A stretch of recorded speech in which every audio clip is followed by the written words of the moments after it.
હું રજનીકાંત પટેલ, કિસાન સંઘ ભરૂચ જિલ્લા મહામંત્રી. ગઈકાલે જે રીતે ભરૂચ જિલ્લામાં જે માવઠું પડ્યું એને લઈને જે સ્થાનિક લેવલ પર ખેડૂતોને ખૂબ નિરાશા જોવા મળી.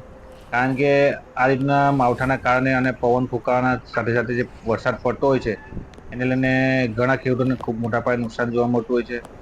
જો બાગાયતી ખેતીની જો વાત કરું તો કેર તદુપરાંત પપોયા, કેળા સાથે સંકળાયેલા જે ખેડૂતો છે તેમને ખૂબ મોટા પાયે નુકસાન થતું હોય છે.